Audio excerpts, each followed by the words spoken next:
শেখ হাসিনাকে দেশ থেকে বিতাড়িত করার পর বাংলাদেশের পরিস্থিতি এখন কিন্তু যথেষ্টই অশান্ত হয়ে রয়েছে। দিকে দিকে দেখা যাচ্ছে যে দেশের যেখানে যেখানে মুক্তিযুদ্ধের স্মৃতি রয়েছে, তা স্মারক হোক কিংবা বঙ্গবন্ধুর মূর্তি বা ফলক, সমস্ত কিছু ভেঙে গুঁড়িয়ে দিচ্ছে ইউনূসের প্রশাসন। বাংলাদেশে বঙ্গবন্ধু মুজিবুর রহমানের বাড়ি ধানমন্ডি ৩২ পর্যন্ত ভেঙে গুঁড়িয়ে দিয়েছে বিক্ষুব্ধ জনতা। এমনকি বাংলাদেশের টুঙ্গিপাড়ায় রয়েছে শেখ মুজিবুর রহমানের সমাধি। সেই সমাধি ভবনটিকেও গুঁড়িয়ে দেওয়ার গোপন পরিকল্পনা করেছে বলে জানা গিয়েছে।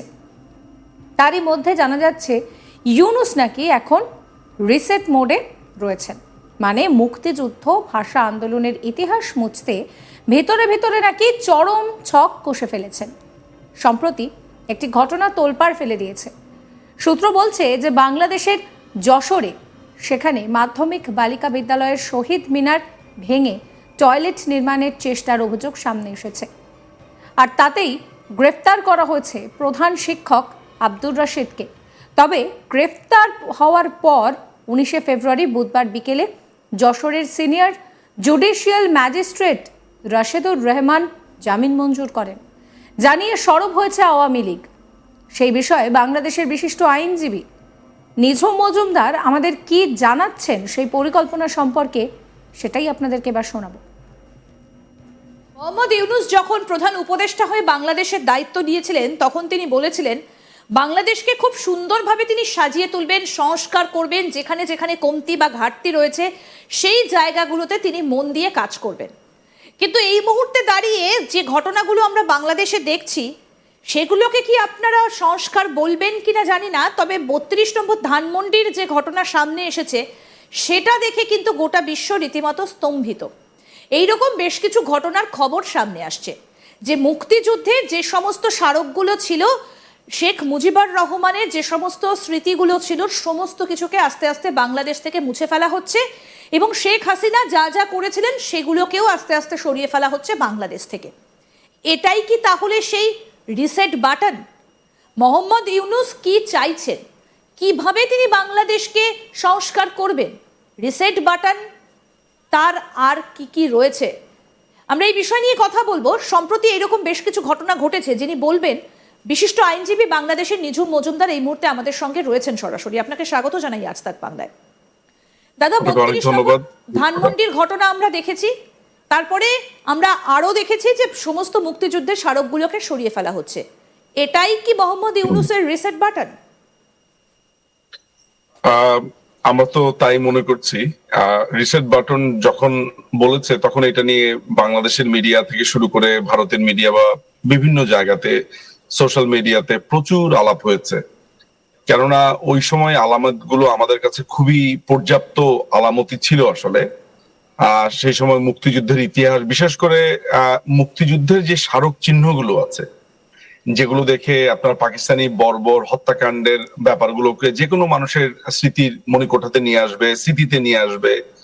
মুক্তিযুদ্ধ, বঙ্গবন্ধু, জাতীয় চার নেতা, আমাদের ভাষা আন্দোলন, অর্থাৎ আমাদের বাংলাদেশ বা বাঙালিদের জন্য যেই গর্বের বিষয়গুলো ছিল, এমনকি এই রিসেট বাটনের আওতাধীন রবীন্দ্রনাথের কবিতা,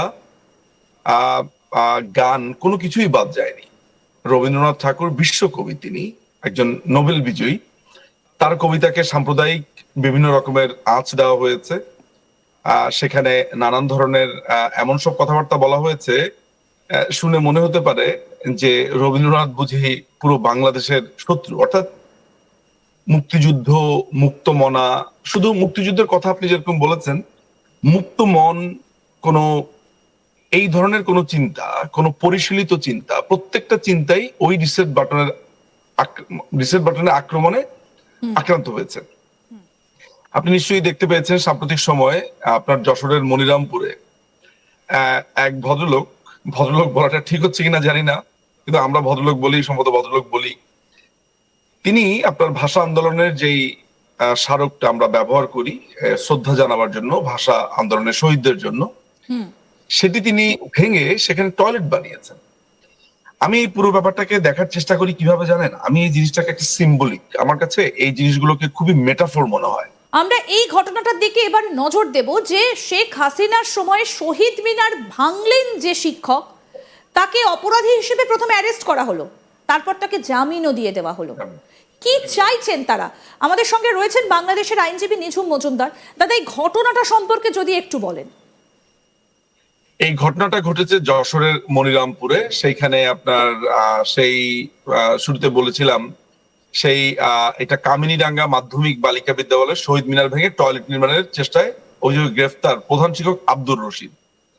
এই প্রধান শিক্ষক আব্দুর রশিদ আপনার এই স্কুলে যে এই শহীদ মিনারটি ছিল, আপনি জানেন যে বাংলাদেশের প্রত্যেকটা স্কুলে কোথাও না কোথাও শহীদ মিনার থাকতে হয়, শহীদ মিনার রাখতে হয়। আপনার এটা বাংলাদেশের একটা প্রথা, একটা অলিখিত নিয়মের মতো এই জিনিসগুলো মেনটেন করা হয়েছে একটা দীর্ঘ সময় ধরে।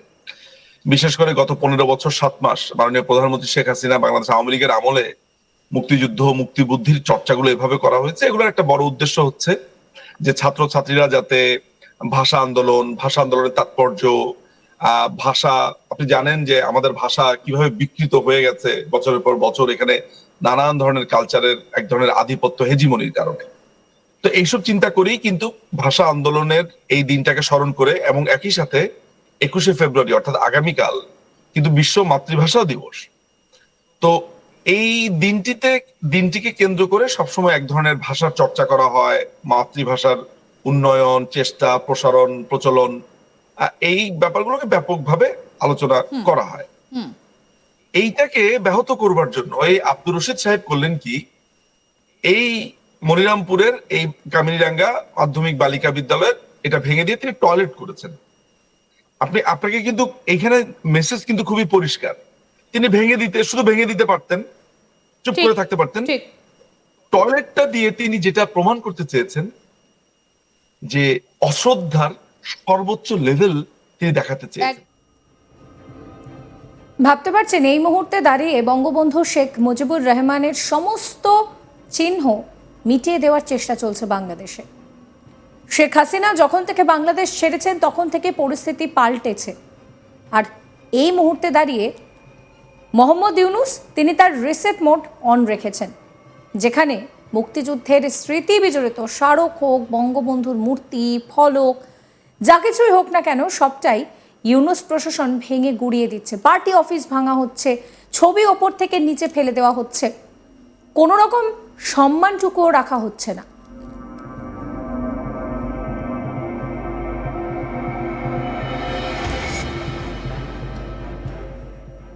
এই ভিডিও সম্পর্কে আপনাদের মতামত জানাবেন কমেন্ট সেকশনে কমেন্ট করে। সমস্ত খবরের আপডেটের জন্য সাবস্ক্রাইব করবেন আজ তাক বাংলার ইউটিউব চ্যানেলকে, ফলো করবেন হোয়াটসঅ্যাপ চ্যানেলও।